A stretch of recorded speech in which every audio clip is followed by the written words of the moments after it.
Let's see, on this show I've covered Abominations from the 70s, 90s, 2000s, and 2010s.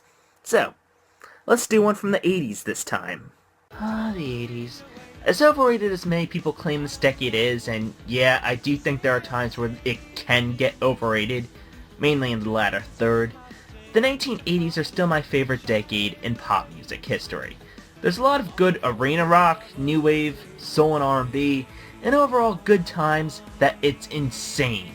Now, for my personal favorite year of the decade, it came down to a choice between 1984 and 1985. I eventually settled on the latter mainly for iconic decade-defining hits Just Take On Me, Money for Nothing, Everybody Wants to Rule the World, Don't You Forget About Me, and many more, and the fact that out of all the bad songs in 1985, there's only two of them I actually hate. Unfortunately for me, my least favorite song from that year, which I'll be covering today, had to be performed by Chicago. You know our love was meant to be. Now, in the 70s, Chicago were a well-respected band, but they lost respect in the 1980s thanks to both A, becoming more soft rock and ballady, and B, Peter Cetera's awful voice. Listening to both this song and Chicago's earlier hits, it's obvious that Peter Cetera doesn't have a strong enough voice for soft rock. His falsetto does these love songs absolutely no justice. Cetera was never a strong singer, but his vocal work is a better fit for the jazz rock songs of the early 70s, such as 25 or 64, rather than singing lame ballads like these. How his voice suddenly got worse within the course of 14 years is beyond me. Another issue I have with this song is it's a rip-off of Chicago's other awful hit from 1982, Hard to Say I'm Sorry. The instrumentation and the song's overall structure seem almost identical between the two songs. And now, we get to the lyrics.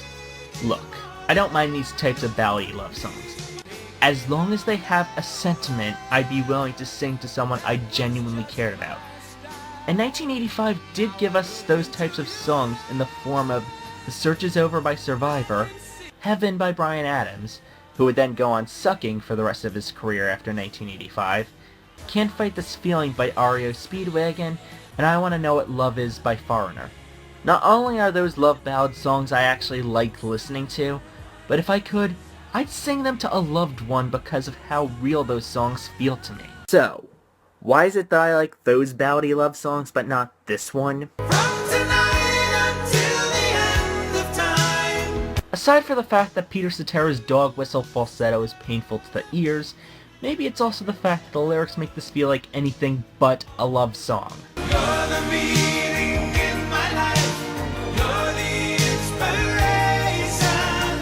You bring feeling to my life. You're the inspiration. You're the meaning of my life, you're the inspiration, you bring feeling to my life, you're the inspiration, are generic lovey-dovey lyrics that don't sound like the lyrics I'd hear someone saying to a loved one. If anything, it could be something a student could say to a teacher in school, or it could be something a child could say to their parent. Bottom line, You're the Inspiration is one of the least romantic love songs ever recorded. The weak instrumentation, non-romantic lyrics, and overall annoyance brought from Peter Cetera's singing voice not only guarantee the song a spot on the show, but also convinces me to have it as my least favorite song of 1985. And before you ask what my second least favorite is, well...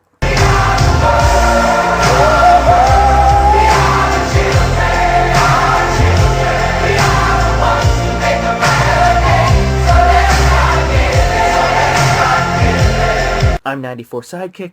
Thank you all for watching.